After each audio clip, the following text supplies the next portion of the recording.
The light turned red, and rain slammed the windshield. Gloria Johnson leaned forward from the back seat as her driver slowed the Range Rover to a halt.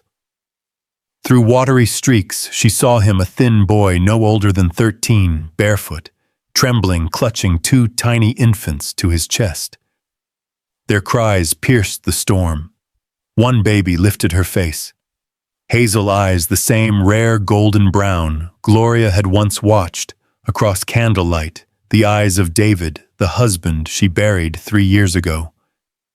"Stop," she said. The driver hesitated. "Madam, this is a street trick. Some rent children." "Stop the car," Gloria repeated, opening the door. Wind slapped her dress as she stepped into the torrent, heels sinking in mud. She crossed the divider and raised her hands. "It is all right. I will not hurt you." The boy flinched, shifting both infants higher. He was soaked through, jaw clenched. "How long have you been out here?" she asked. "Since morning," he said. "They need milk." He did not ask for money. The smaller girl coughed a rasp that turned Gloria's stomach cold. "What are their names?" she asked. "Naomi and Nicole," he said. "Are you their brother?" "I am their father," he blurted. Her driver reached them with an umbrella. "We should leave," he said. "This is unsafe." Gloria crouched, examining the babies. Their skin was chilling fast. She wrapped her cashmere scarf around them and looked at the boy. "Come with me." "I do not want police," he said. "No police," she promised. Heat rushed on inside the car. Water pooled at their feet. The boy sat rigid on the edge of the leather seat, eyes flicking between the dashboard and the twins. "What is your name?" she asked. "Marcus. How old?" 13. He stared at the floor. "I am their father." The lie sounded practiced. "You take care of them," she said. He nodded. They passed iron gates into a neighborhood of wet oaks and pale stone. Marcus fell silent at the long drive and the house rising through rain. When the car stopped under the portico, staff hurried out with towels. "Do not touch them," Gloria said, stepping out with the infants in her scarf.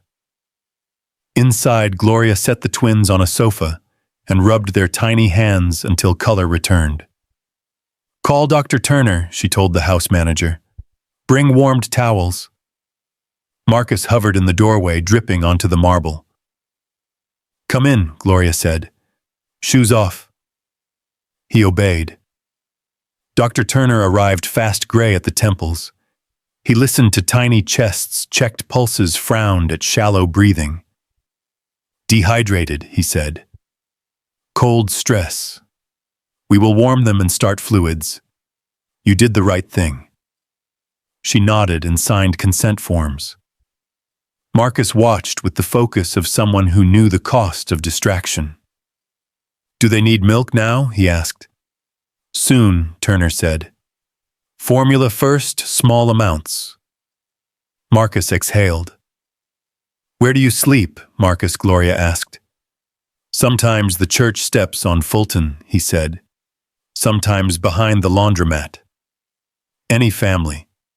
He shook his head. "Just us." When the babies settled, Gloria led Marcus to the kitchen.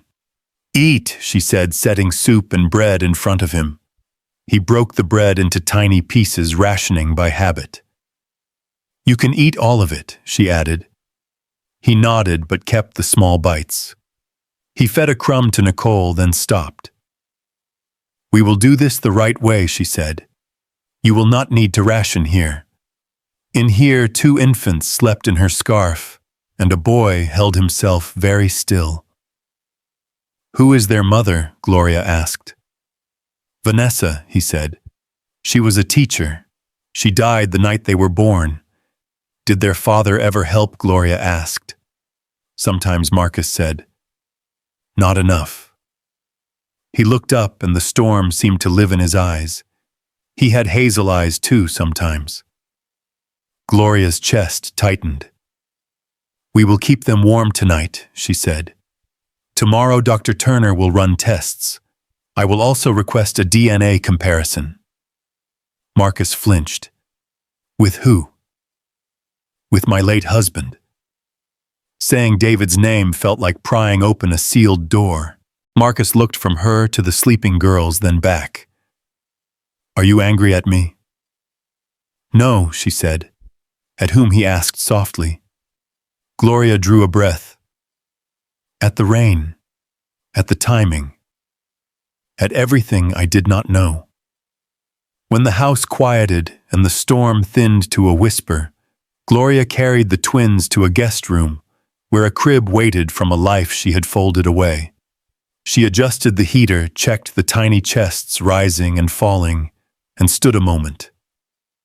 Down the hall, Marcus curled on a small couch outside the door, arms around himself. Gloria walked to her study and opened the bottom drawer. A leather album lay inside. David laughed from the first page. Those eyes had watched her dream about adoption and had said another time. Then she called Dr. Turner. First thing in the morning, she said, "Please arrange the lab." Back in the hallway, she paused by the guest room. The babies slept in parallel. Marcus stirred as if sensing her. Do we have to go in the morning? He whispered. Gloria studied the boy who had chosen vigilance over childhood. No, she said. You are safe tonight. She turned off the light and let the door rest against its frame. Night listened. The morning after the storm was gray and heavy. Gloria walked into the guest room with the quiet step of someone unsure of what she would find. Naomi and Nicole lay in the crib, bundled in clean blankets. Their faces looked calmer than the night before, but their skin still carried a pale chill. Marcus sat in a chair pulled close, chin on his chest, dozing. His wet clothes from yesterday had been replaced with a gardener's spare shirt. It hung on him like a sail on a thin mast. Gloria reached down and touched one of the twins gently.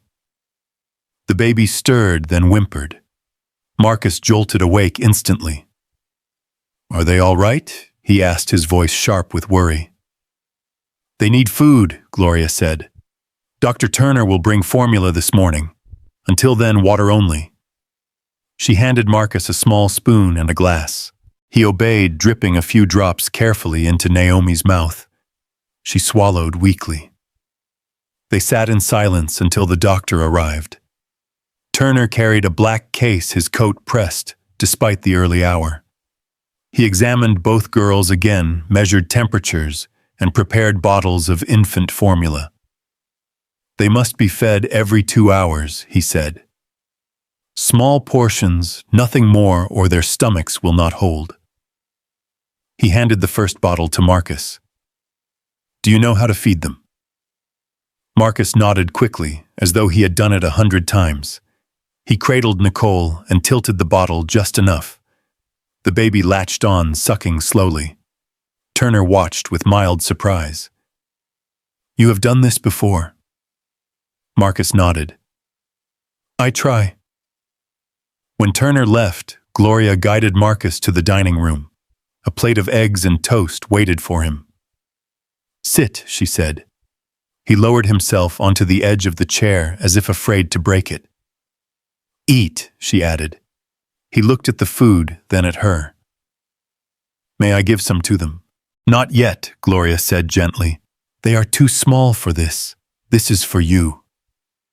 Marcus tore the toast into crumbs, chewing slowly, careful not to drop a piece. Gloria studied him across the table. Where did you sleep before last night? Behind the church, sometimes in the laundromat alley, he said quietly. Always with the babies. And food. Sometimes pap. Sometimes nothing. If I had coins, I bought milk. He shrugged. Most days, no. The way he spoke pulled at something in her chest, something she had tried to bury when David's coffin went into the ground. Do you have anyone else? She asked. Any relatives? Marcus shook his head. Just me. Just them. She pressed her fingers together, forcing calm. Why did you tell me last night that you were their father? Marcus looked down at his plate. People listen if I say that. They think it is more serious. They do not help if I say I am only their brother.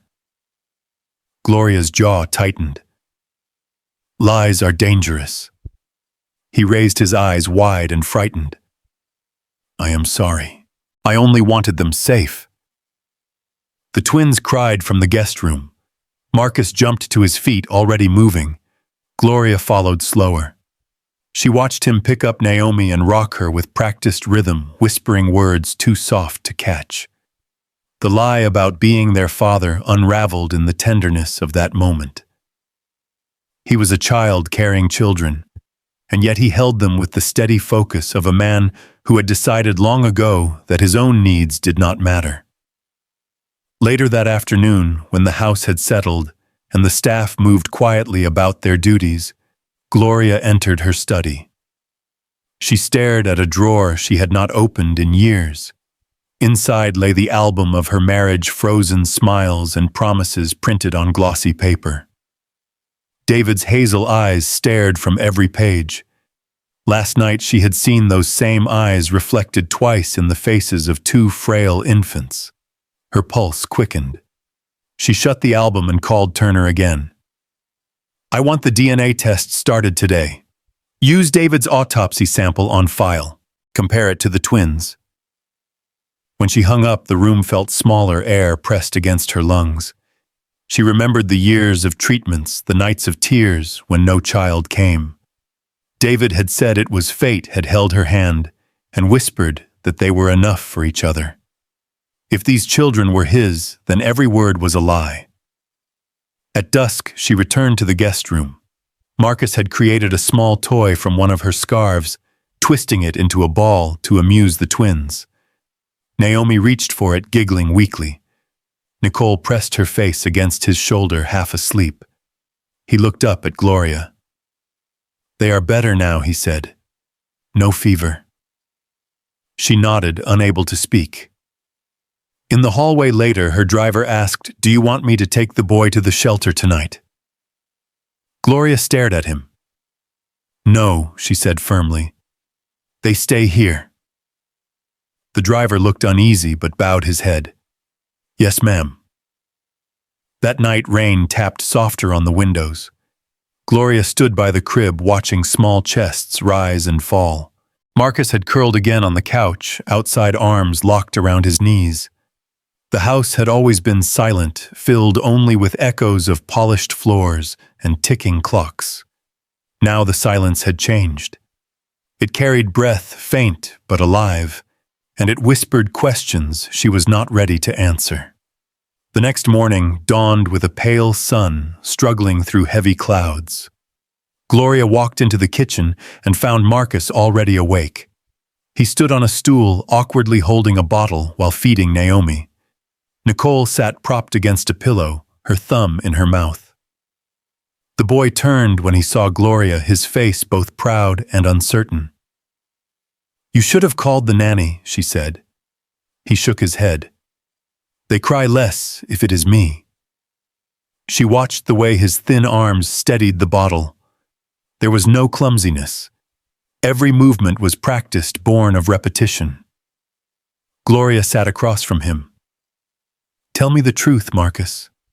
You are not their father. He froze, then lowered his eyes. No, you are their brother, she pressed. He nodded slowly. Yes. And their mother, Vanessa. She died the night they were born. The words hung between them. Gloria leaned back in her chair. How old are you, Marcus? 13.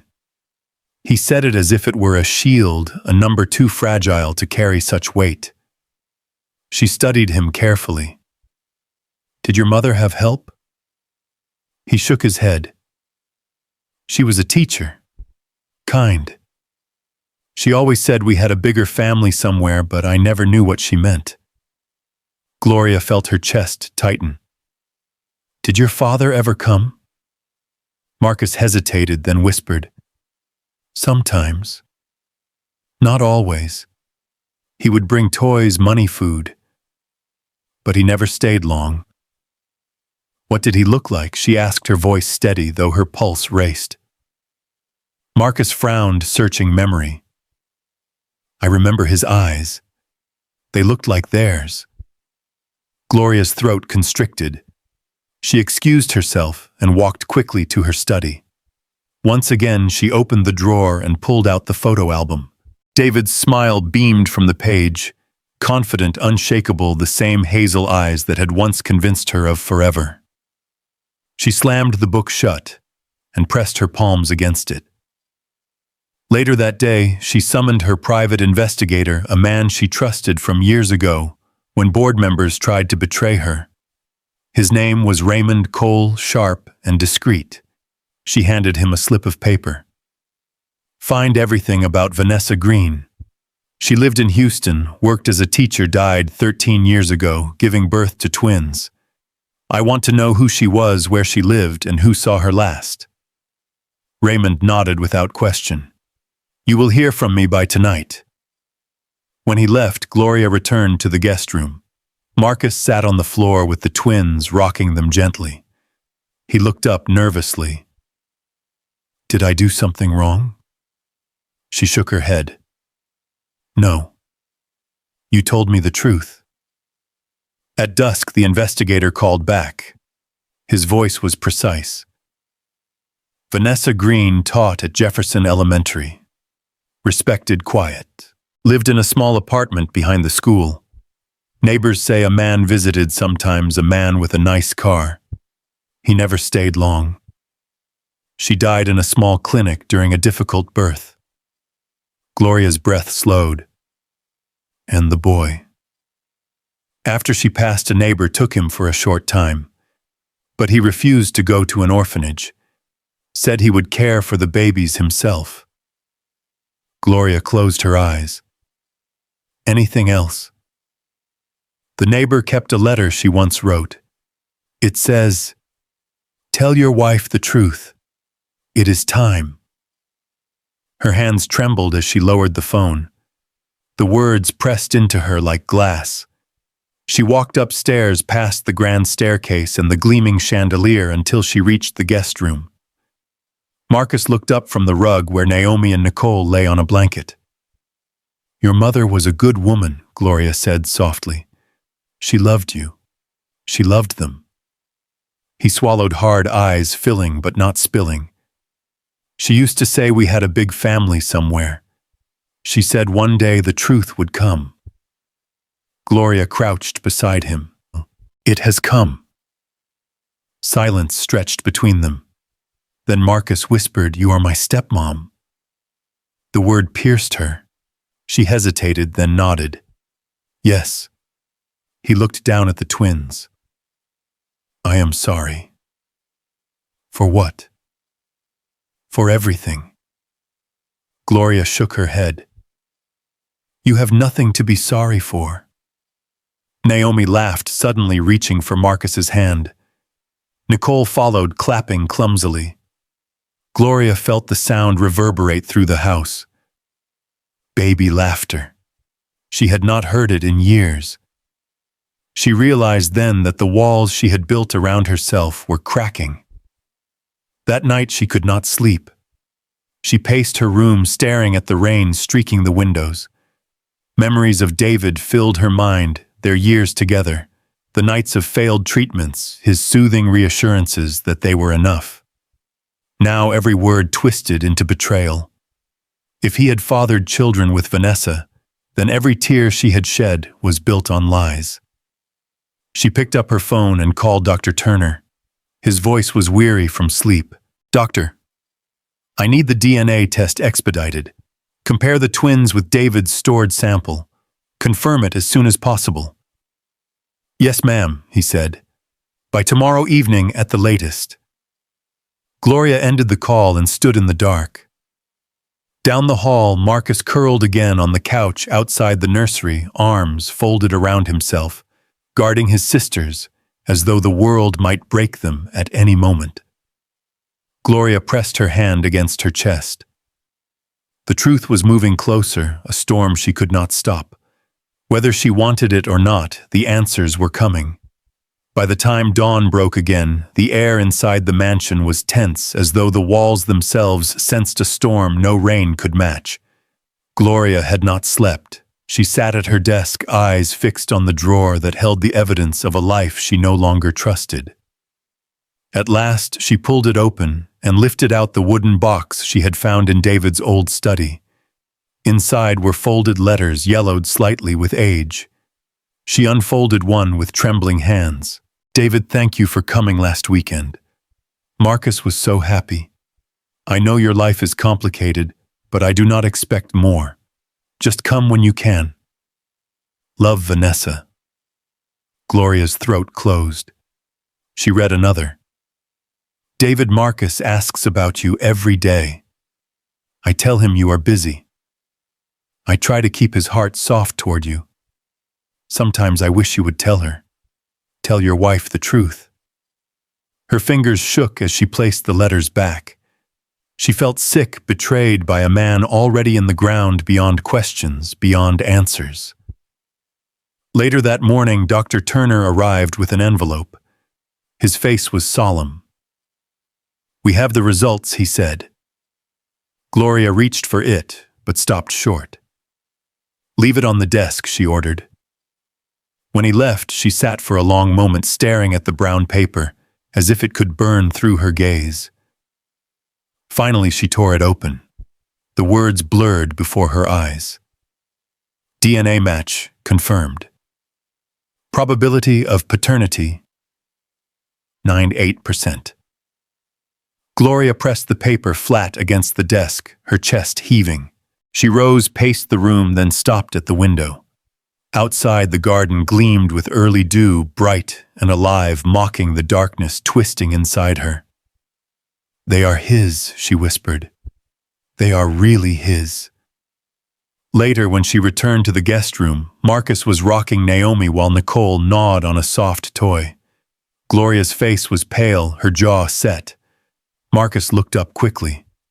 "Did the doctor say something?" Gloria swallowed hard. "They are fine." He seemed relieved, nodding, humming softly to the baby. That evening, the investigator called again. "I spoke to several neighbors," he reported. "Vanessa lived quietly. She never caused trouble. People remembered a man who came in a dark car. They think he was from Houston." Gloria listened without speaking. "One neighbor kept an old letter," he added. It said, "Tell your wife the truth." Gloria closed her eyes, the phrase echoing again. When she hung up, she went straight to Marcus. "Your mother was honest," she said. "She did her best with little. She never tried to break anything apart." Marcus blinked, his lips trembling. "She always told me we had family," he whispered. "She said one day it would find us." Gloria lowered herself to the rug beside him. "It has." That night, long after the twins had fallen asleep, Gloria stood in her bedroom, staring into the mirror. She remembered the woman she used to be, laughing, carefree, believing in David's promises. That woman felt like a ghost now. The woman in the mirror was hardened, yet breaking open all the same. She whispered to her reflection, "I need to know who I am without his lies." The next day, word began to spread beyond the mansion walls. Staff whispered, neighbors speculated. Gloria overheard fragments. She brought in a street boy. "They say the twins are David's. Did he cheat all those years?" Every rumor cut like glass, but she remained silent. In the afternoon, Marcus approached her in the garden, one twin on his hip. "Am I causing trouble?" he asked, voice small. Gloria studied his face, the thin line of his shoulders. "You are not the trouble," she said. "Others are." He looked down, ashamed. "I only wanted to keep them safe." You did, she said gently, but now they are ours to keep safe together. For the first time, his eyes lifted with a flicker of hope. Does that mean we can stay? Gloria hesitated. It means you are not alone anymore. Later that night, she unlocked David's old study again. Dust floated in the beam of the single lamp. She walked slowly to the desk and placed the DNA results next to the letters. Together they painted a truth no denial could erase. She sat heavily in the chair and stared at the evidence. The man she had loved, the man she had trusted with her soul, had built a secret family and left her to carry the weight of emptiness alone. Her chest ached, not only from betrayal, but from the knowledge that the children sleeping under her roof were both wound and healing. They carried the same eyes that once made her believe in forever. She rose, left the room, and closed the door gently, as if sealing the past inside. In the hallway, Marcus stirred, woken by the faint creak. He looked at her, uncertain. Are we in trouble? She walked to him, knelt, and placed a hand on his shoulder. No, Marcus. You are not trouble. You are the truth. The mansion grew restless with whispers. News had slipped beyond the gates, and Houston society circles feasted on it. Gloria could feel the eyes of her staff, not hostile, but curious, wondering if their employer was about to unravel. She remained composed, but inside her chest burned with anger. She had no place to set down. On Sunday afternoon, the quiet broke. 3 black SUVs rolled into her driveway like soldiers arriving at a battlefield. Her head of security called immediately. Madame, it is Charles Johnson with 2 of his cousins. Gloria set her teacup on the table and rose. Let them in. The front door opened and Charles entered first. He was bulky with a sharp voice that carried entitlement. His cousins followed, younger men in dark suits and dark glasses, as if shadows were armor. Gloria stayed seated in the living room, her legs crossed, her gaze steady. Good afternoon, she said. Charles did not return the courtesy. We need to talk. I assumed that is why you are here. He paced slowly around the room, inspecting the art on the walls, as if they belonged to him. You brought a boy into this house. A boy with 2 babies. Babies that people are saying belong to David. Gloria did not move. And if they are? Charles's eyes narrowed. Then you have made a mistake. He reached for the folder on the table, opened it, and scanned the DNA report. His fingers tightened, though his face betrayed nothing. Where did you find them? In the rain, Gloria answered, begging for food. Charles slammed the folder shut. And you brought them here, just like that. They are David's children, she said firmly. That does not make them yours, he snapped. Gloria stood now, her voice low but sharp. They carry the blood that ran through his veins.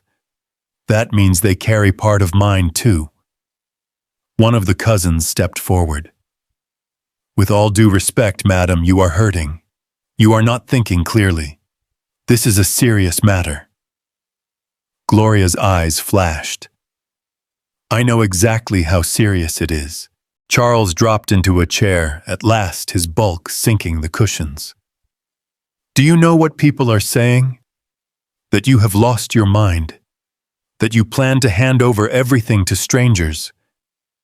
They are not strangers, Gloria said, her voice rising for the first time. They are his children, the ones he hid from me, the ones none of you bothered to find after his death. The room went still. Charles leaned forward, his expression hard. You are about to destroy everything. The board is already asking questions. Shareholders are restless. Bringing in children from nowhere is not how things are done in this family. What you mean, Gloria replied, is that you were planning to take everything. Charles did not deny it. You have no children, he said flatly. No heirs. That means the family takes over. It is how things are done. Not anymore, Gloria answered, standing tall. The youngest cousin sneered. So you want to name the boy as heir, a street kid. Marcus had been standing in the hallway silent, holding one of the twins. His face tightened at the words, his fists clenched. Gloria's voice cut the air. Marcus is not just a street kid. He is David's son, which makes him more of an heir than any of you. The cousin laughed bitterly. He does not even know how to hold a spoon. He will learn, Gloria said coldly. Charles rose, his face storming. You are making a mistake. Gloria took a step closer. I made one before. I trusted David. I let him lead everything while I played the quiet wife. Not anymore. Charles pointed a thick finger at hers. We will fight this in court, in the press, wherever we have to.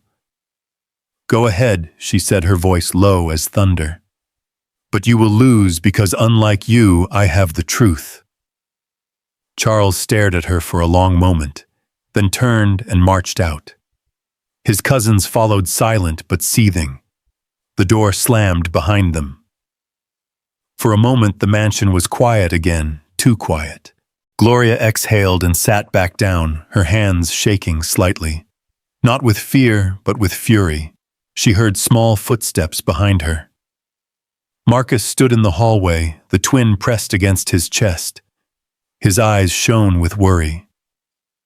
I can go if you want, he whispered. Gloria rose slowly and crossed to him.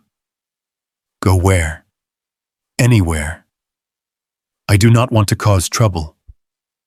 She placed her hands firmly on his shoulders. You are not going anywhere. But they are angry, Marcus said.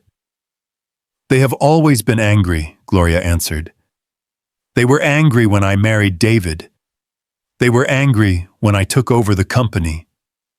Now they are angry because you exist. Marcus swallowed hard. I am not trying to take anything from them. I just want my sisters to have a chance. Gloria nodded. And they will. That night she called her lawyer. Draw up the paperwork, she said. For what he asked. For guardianship over the children. And I want Marcus enrolled in school next week. Uniforms, books, everything. Her lawyer hesitated. Are you sure? This will start a war.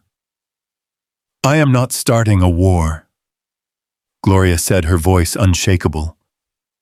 I am finishing it. The storm that Charles promised arrived within days, not with rain, but with papers stamped by the county court. Gloria's lawyer, Daniel Price, placed them on her desk. Charles has filed a petition to remove you as guardian, he explained. He claims you are emotionally unstable, that you acted out of grief, and that placing 3 children in your custody endangers both them and the Johnson estate. Gloria skimmed the bold letters at the top. Petition for emergency guardianship review. Her hands were steady, though her stomach churned. When is the hearing?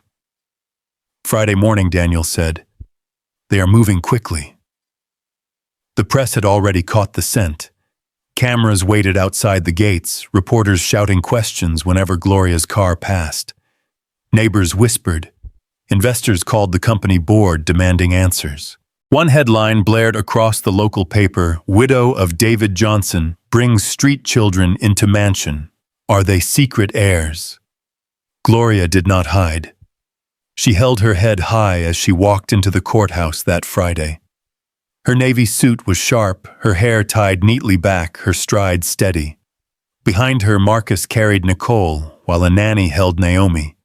His face was pale, but determined. Reporters swarmed, microphones thrust forward. Gloria kept her eyes straight ahead.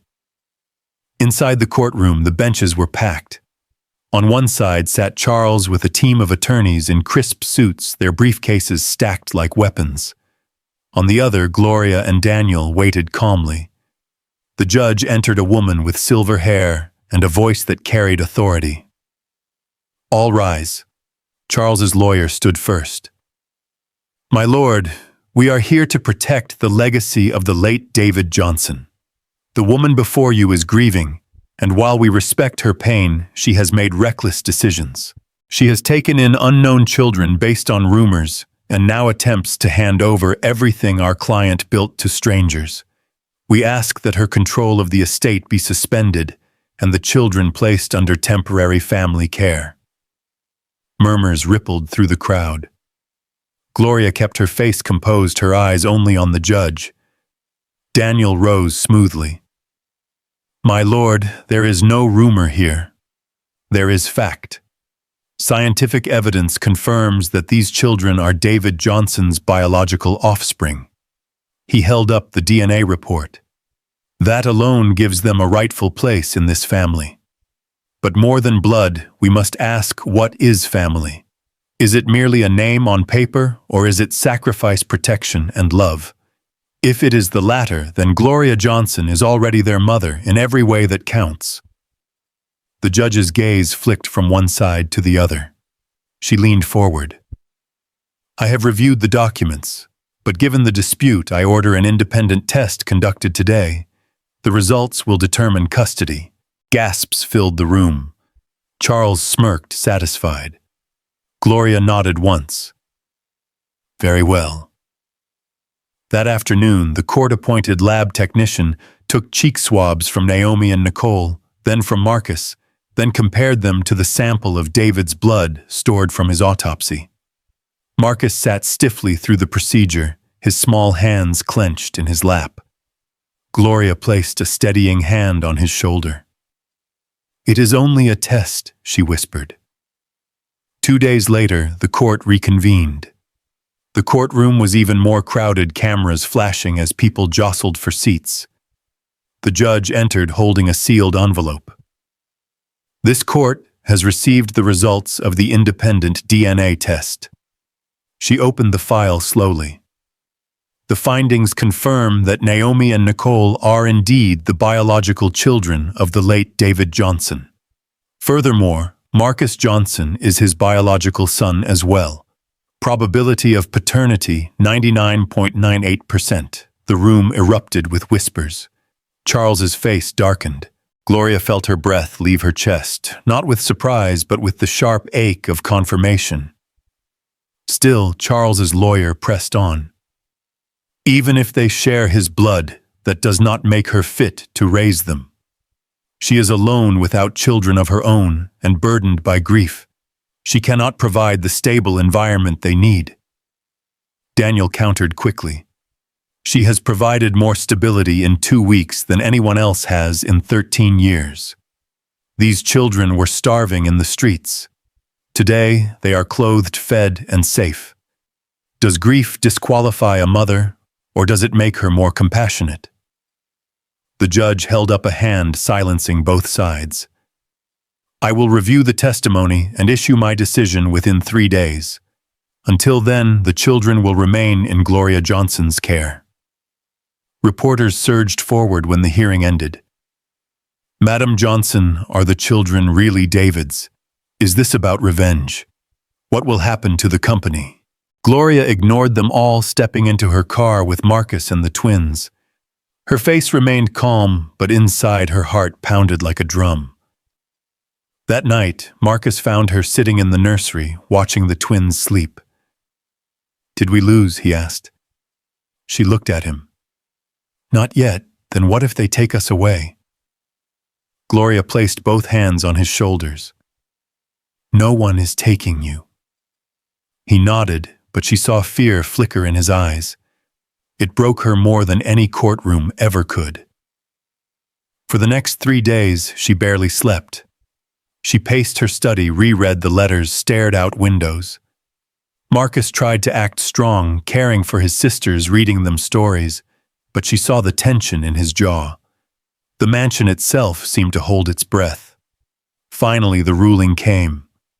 The judge's voice filled the packed courtroom. After reviewing DNA results, statements of care, and witness reports, The court finds no reason to remove Gloria Johnson from her legal guardianship over the minors in question.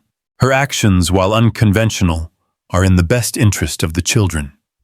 The estate remains under her control. Case closed. For a moment there was silence.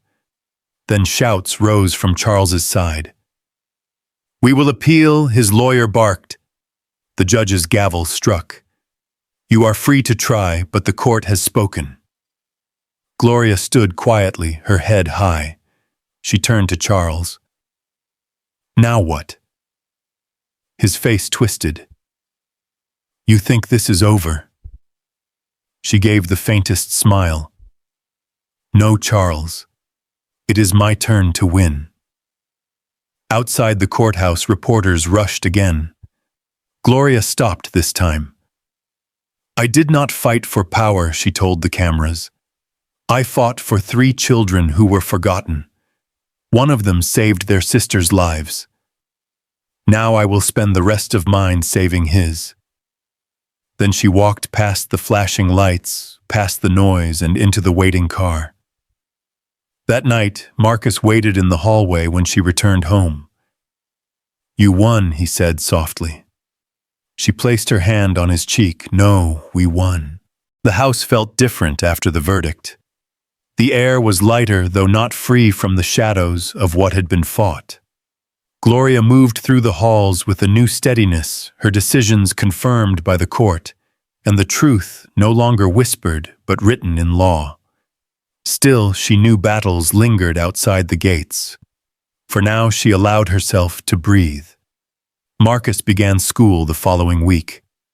The first morning, he stood by the front door in a pressed white shirt and navy pants, a backpack too new against his thin frame. Gloria adjusted his collar and brushed back his hair. "You look sharp," she said. He shifted nervously. "What if they laugh at me?" She knelt so their eyes met. "Then you hold your head high. You have faced storms most of them cannot imagine. Remember that." When the car pulled away, Gloria remained on the steps, watching until it disappeared. Inside, the twins clapped their small hands against the glass, their giggles echoing. The sound filled rooms that once knew only silence. That afternoon, Marcus returned with slumped shoulders. Gloria waited in the kitchen. "How was it?" He avoided her eyes. "Some called me a charity case. Some asked if I really begged in the street." His voice broke on the last word. Gloria set down her teacup and crossed to him. "Do not let their ignorance define you. You are more than their labels." He nodded, but his fists stayed tight. Over the weeks, she watched him struggle. At school, he was mocked. At home, he tried to mask his pain with forced strength. Sometimes she found him in the nursery late at night, whispering to the twins that he would never let them go. Sometimes she heard him crying softly into his pillow. One evening she entered his room to find him on the floor, books scattered, his head buried in his arms. "I cannot do it," he whispered. "I am tired. What if I fail you?" Gloria sat beside him. "Then we start again." He shook his head.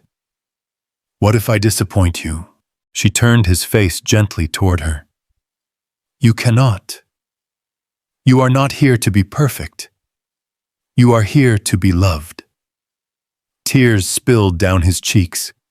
For the first time, he did not resist when she drew him into her arms. As weeks turned into months, the house began to change. The twins grew stronger, their laughter chasing away the cold stillness that once haunted the mansion. Marcus slowly found his footing. He came home with stories of school, some painful, some hopeful. He learned to play piano under the patient hand of a tutor. Gloria sat quietly during lessons, marveling at how his thin fingers grew sure across the keys. On Saturday mornings, she hired a public speaking coach. At first, Marcus stumbled over every word, his voice shaking. But each week, he grew steadier. Gloria joined him sometimes, guiding him on how to stand tall, How to let silence carry weight. You are not just speaking words, she told him. You are speaking who you are. The bond between them deepened in small ways. She showed him how to sit in meetings, how to greet guests, how to read a balance sheet. He surprised her by pointing out outdated figures on the company's website, scribbling corrections in his notebook. He is only 13, she thought, but already carrying vision. The twins followed every step, crawling after him through the halls, babbling his name. One night when fever struck Nicole, Marcus refused to leave her side. Gloria found him half asleep by the hospital bed, his hand clasped around hers. When the fever broke, relief lit his face like sunrise. Back home, Gloria stood in the garden, watching Marcus push the twins in a stroller. The scene was ordinary, yet to her it felt miraculous. For years, she had believed she was destined to walk halls alone, her life polished, but hollow. Now she saw children's laughter tangled with her own footsteps, and she knew something inside her had healed. At dinner one evening, Marcus placed a folded piece of paper beside her plate. It was his school essay. She read the first line aloud. My family is not what people expect. My mother found me in the rain. My sisters were crying. She stopped throat tight. Marcus looked at her, waiting. She placed the essay down and pulled him into her embrace. That is beautiful, she whispered. The healing was not perfect. There were still whispers outside, still board members who doubted her judgment, still glances in public that measured her. But inside her walls there was a growing certainty. She had taken broken pieces and begun to shape them into something whole. One night, as Marcus tucked the twins into bed, Gloria stood in the doorway, watching. He hummed softly, a lullaby, off-key but tender. When he turned, she saw no trace of the frightened boy shivering in the rain. Instead, she saw a brother, a protector, a son. She stepped into the room, kissed the twins on their foreheads, then placed her hand on Marcus's shoulder. You are doing well, she said. His eyes shone. Because you stayed, he answered. Gloria smiled, feeling the truth in his words. Healing had come not from forgetting the betrayal of the past, but from choosing to build something stronger on top of it. And as she walked out into the hall with Marcus by her side, she felt the mansion breathe again, alive with bonds that no storm could break. The victory in court gave Gloria only a moment of rest. The world beyond her gates had not quieted. If anything, the storm grew louder. Newspapers continued to run headlines. Talk shows debated her sanity. Some investors demanded an emergency board meeting. Others whispered about pulling out of the Johnson Group altogether. Daniel Price, her lawyer, warned her during a late evening phone call. They will try to attack your credibility from the business side. They know they cannot take the children from you now, so they will go after the company. Gloria sat at her desk, the twins' laughter drifting faintly down the hall. Let them, she said. I will not hide. The following week, she faced the board. The long polished table gleamed under the lights. 11 members sat waiting, their expressions tense. Madam Johnson, one of them began.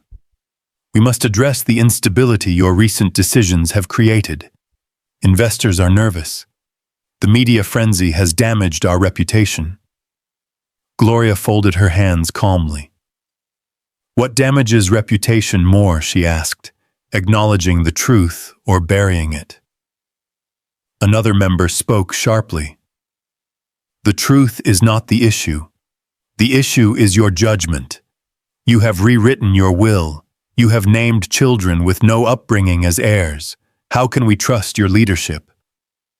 She reached into her folder and slid papers across the table. These are Marcus's notes after reviewing our website. He is 13, yet he caught outdated data that none of you noticed. If a boy who once begged in the rain can do that, perhaps you are the ones who should question your leadership. The room fell into uneasy silence. Gloria rose. I built half of this company beside David. I will not be pushed aside because you are afraid of the truth. The board will move forward under my direction. If you cannot accept that, resign." She left the room without waiting for replies. That evening, she stood before reporters at a scheduled press conference. The hall was filled with cameras and restless murmurs. Gloria wore a plain black dress, no jewelry, her hair simple. She spoke into the microphone with clarity. "My name is Gloria Johnson. I am the widow of David Johnson. Recently, I discovered that he had a second family hidden for years. I did not learn this through gossip, but through DNA evidence. These children are his blood." The crowd stirred, but she continued, her voice strong. "Some say I should hide them, erase them, pretend they do not exist.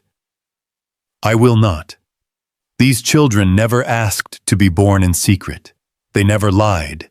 They simply existed." A reporter raised his hand. "Madam Johnson, are you adopting them?" "I am doing more," she answered. "I am raising them. I am giving them my name, and I will protect them from anyone who believes being born in the street makes you less human." Another voice cut in. "What about the company?" Gloria's eyes held steady. "I built it, and I will continue to build it. The children are not here for your money. They are here because they deserve to live." Flashes exploded from cameras. A third reporter shouted, "What if Charles Johnson fights you again?" "Then he will learn what it feels like to lose," she replied. The conference ended in uproar, but Gloria walked out with her head high. At home, Marcus had watched the event on television. When she entered the living room, he ran forward and hugged her tightly. "You said all that?" he asked, his voice full of awe. She nodded. His eyes glistened. "Thank you." She held him longer than words could measure. The following days brought new battles. Some investors called pretending concern. Others tried to bribe her into keeping the matter private. A few board members even suggested she step back for a while. Gloria listened, but she did not bend. Every time she hung up the phone, she looked toward the nursery where the twins played, and her resolve sharpened. She found strength in the routines that now defined her days. Waking early to check the children, sitting with Marcus over homework, walking the garden with the twins in their stroller. Each act of care steadied her against the fury of the outside world. Yet she knew the war for legacy was not finished. Charles would not stop. Rumors twisted daily, and the weight of eyes never lifted. Still, when she tucked the children in at night, when she heard Marcus whisper stories to his sisters, she understood something powerful. Legacy was not measured in bank accounts or board meetings. It was measured in the lives she chose to protect. One evening, Marcus approached her with his notebook. "I wrote something," he said shyly. She opened it and read aloud. "My mother found me in the rain. My sisters were crying. She stayed. She did not walk away.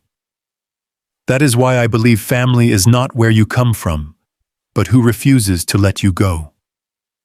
Gloria closed the notebook, her throat tight.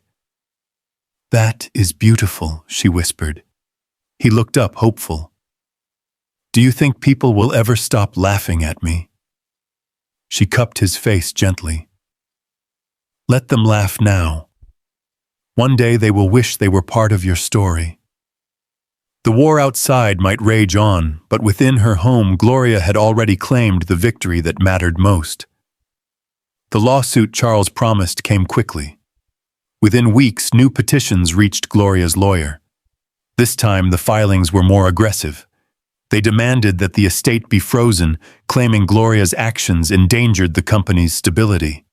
They accused her of rewriting the will recklessly. They argued she had placed children above legacy. Gloria listened as Daniel explained the documents.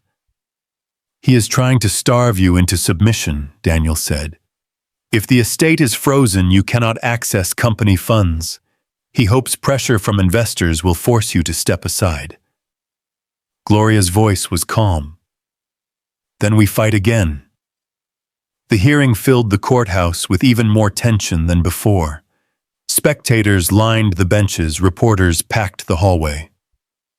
Gloria entered in a dark gray suit, her stride steady, Marcus walking close beside her. The twins stayed home with a nanny. She felt Marcus's hand tremble once, but he did not let go. Inside, Charles sat with his attorneys, eyes sharp, jaw set. The judge took her seat. We are here to review claims against Gloria Johnson, guardian of 3 minors and controlling partner of the Johnson Group. Counsel, proceed. Charles's lawyer rose. My lord, this case is not about children. It is about billions of dollars and the reputation of a company that supports thousands of employees.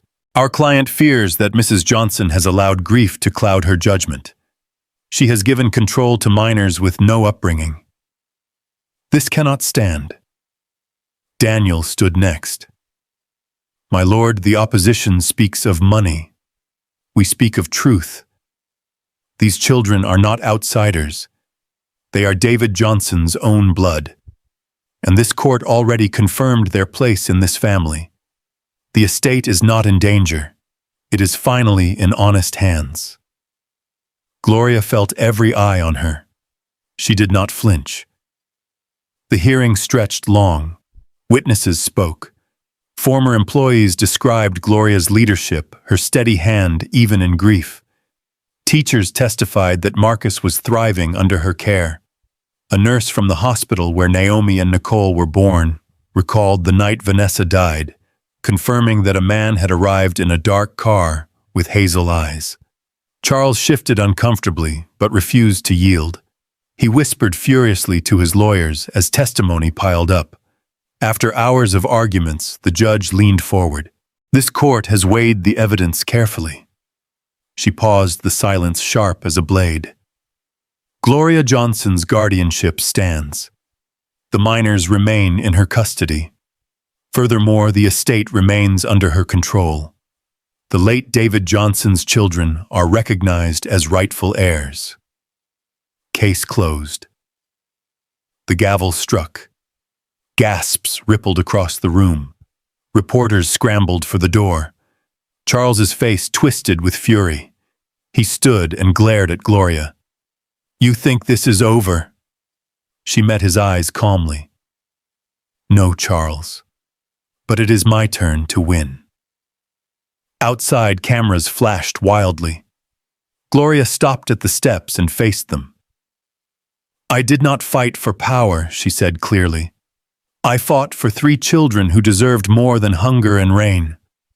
I fought for a boy who saved his sisters when no one else would. And I will keep fighting until they never fear again. The crowd hushed. Even the cameras seemed to hold their breath. Then Gloria turned and walked toward the waiting car, Marcus close at her side. That evening, the house felt different once more. The tension that had coiled through every hall began to ease. The twins played on the rug, laughing at blocks Marcus stacked and knocked down again. Gloria watched them from the doorway, her arms crossed loosely, her face softer than it had been in years. Marcus looked up. Did we really win? Yes, she said.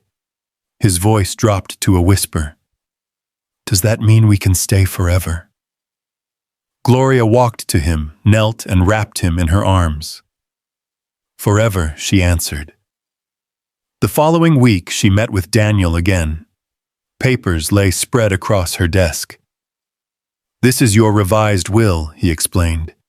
It names Marcus, Naomi, and Nicole as your legal beneficiaries. Gloria signed without hesitation.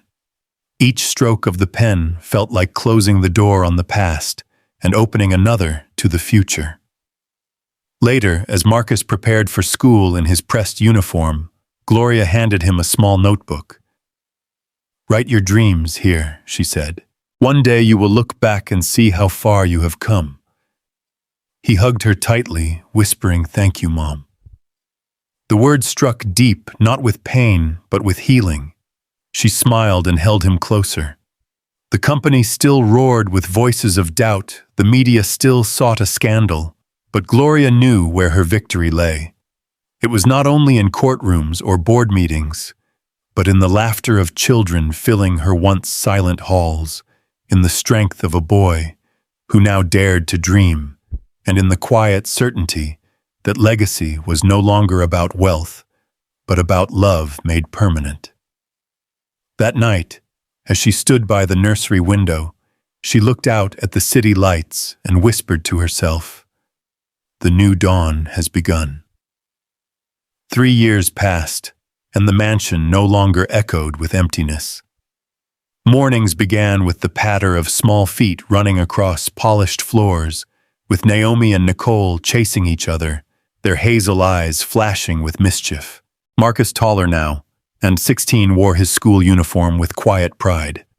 His voice had deepened, his shoulders broadened, yet his gaze still carried the steadiness of the boy who once stood in the rain. One rainy evening, Gloria stepped out of her car and stood at the very intersection where she had first seen him. Traffic lights blinked red, rain streamed down, and she closed her umbrella for a moment, just to feel the water. That night had rewritten her life. She whispered to herself, this was never a mistake. Back home, Marcus was finishing a speech at his desk, while the twins colored pictures beside him. When Gloria entered, he looked up quickly. "I want to be ready," he said. "The competition is next week." He handed her the pages. She read silently, her eyes moving across words that carried both pain and hope. "I was not born to be hidden. I was born to be seen. And now I will fight for children like me and for mothers like Vanessa." Gloria's chest swelled. "You will make them listen," she told him. Marcus smiled shyly. "I hope so." She kissed his forehead. "You already make me proud." Days later, the family gathered for the launch of the Vanessa Foundation, named in honor of Marcus's mother. The hall was simple, decorated with white curtains and flowers.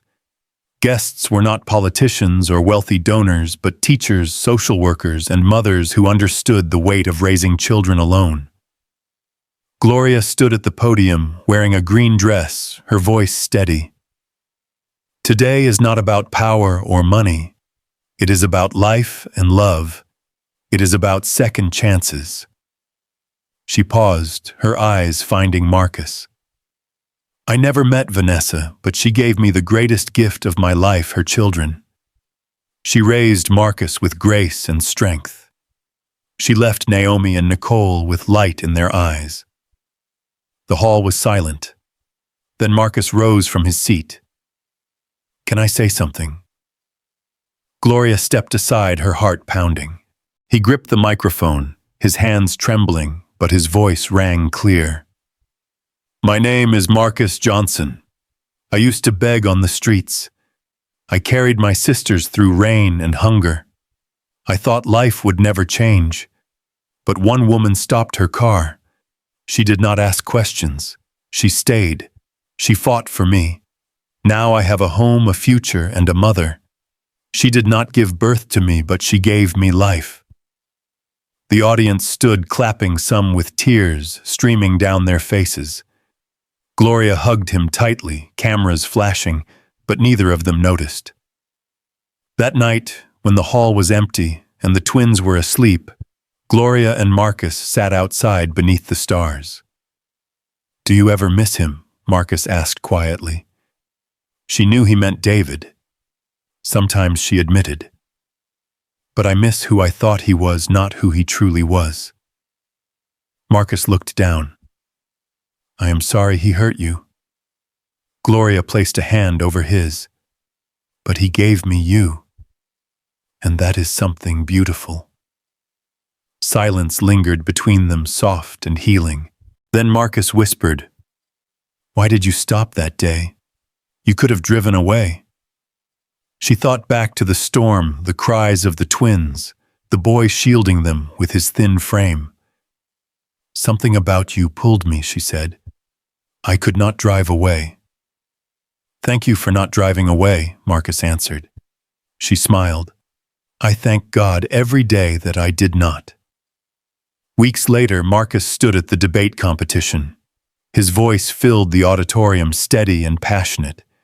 He spoke of justice, of children forgotten, of mothers left behind. Gloria sat in the audience, Naomi and Nicole by her side, her eyes shining. The judges nodded. The students listened. When he finished, the applause thundered. At home afterward, the twins ran to the door, hugging his legs. "You were amazing," Gloria said, pulling him into her arms. He grinned, flushed with pride. "Did I really sound good?" "Better than good," she replied. "You sounded like the future." That evening, Marcus wrote in his notebook, the one Gloria had given him years earlier. He wrote, "One day I will be a lawyer. I will fight for children who have no one. I will fight so no boy has to carry his sisters through the rain again." He closed the book and slipped it into his drawer, a dream now carved into words. Gloria stood in her study, the letters from Vanessa and the DNA results locked away, no longer daggers, but relics of a past that had led her here. She whispered into the quiet, "Legacy is not built on lies. It is built on love." The mansion glowed with laughter, with the sound of piano keys, as Marcus practiced with the squeals of the twins playing hide-and-seek. Gloria walked through the halls, slowly knowing she was no longer a widow bound by betrayal, but a mother who had chosen love over bitterness. She paused at the nursery door, watching Naomi and Nicole asleep, their faces serene. Marcus leaned against the doorway beside her, taller, now his presence steady. "We are a family," he said. "Yes," Gloria whispered. "We are. True family is not measured by blood, but by love. Choosing compassion over resentment creates bonds stronger than betrayal. When we refuse to walk away from those who need us, we redefine legacy. Wealth fades, but the courage to protect and the strength to love endure forever."